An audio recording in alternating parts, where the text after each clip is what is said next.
I never thought a single conversation could destroy everything we built. She said she was going on a solo trip to clear her mind, but I later found out she wasn't going alone. She was meeting her ex, and when I confronted her, my words stopped her. But not before the damage was already done. My name's John, and I thought I had everything I'd ever wanted.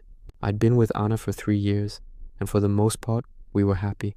We'd spend our weekends watching movies, making late-night snacks, and talking about the future like we already had it figured out.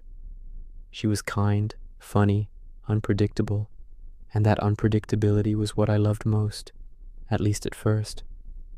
But lately, something had changed. She'd become distant, replying late to messages, staring off when we talked, and claiming she just needed space. Then one night, as we sat on the couch, she dropped the idea out of nowhere. She said, "John, I'm thinking of taking a trip, just a few days to reset." I smiled and told her she deserved it. I had no reason not to trust her. But deep down, something felt off. The red flags started small, subtle things. A text she quickly deleted. A phone call she took in another room. Then I noticed she started dressing up again, doing her makeup like she used to when we first met. When I asked who she was meeting, she laughed and said, "No one, just taking care of myself." But my gut kept screaming otherwise. One night, I glanced at her phone while she was showering. There was a message from someone saved as LM. It said, "I can't wait to see you again, just like old times." I froze. LM was the initials of her ex, Liam. I felt sick. My heart was pounding, but I didn't say anything right away. I wanted to believe there was another explanation. The night before her trip, I sat beside her while she packed. Her smile was forced, her hands shaking slightly as she folded clothes. I asked, "So, where are you going exactly?" She avoided my eyes. "Just somewhere quiet, no distractions." Then I said it, softly, calmly, but every word came with the weight of betrayal. "Anna, I know you're not going alone.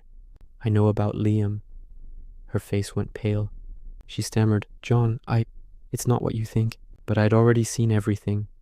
The messages, the calls, the photos. She finally admitted it. She said she planned to meet him, but swore she hadn't done anything yet. She said she just needed closure. That word, closure, it felt like a knife. I told her, "You don't get closure by reopening old wounds. You get closure by staying loyal to the one who stood by you." She started crying, saying she was confused, lost. But it didn't matter. My trust was gone. I didn't yell. I didn't beg. Instead, I did something that left her speechless. I told her I'd already booked 2 tickets, one for her, one for me, to the same destination. Then I said, "Go ahead and take your trip, but I'll be there too. Let's see if you still need your closure when I'm standing right next to you." She didn't go. She canceled everything that night, but it wasn't guilt that stopped her. It was fear of being exposed. So I decided to end it myself. I packed my own bag and left before sunrise, leaving her a note that said, "You were planning to find yourself on that trip. Don't bother.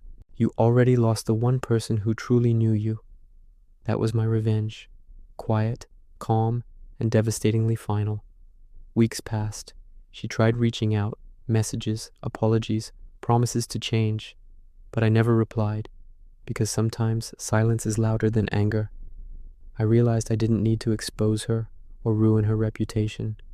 She had to live with the weight of her choices, and that was punishment enough. Eventually, I moved on. I found peace and self-respect, not revenge. And that's the thing about betrayal. It teaches you the value of your own worth.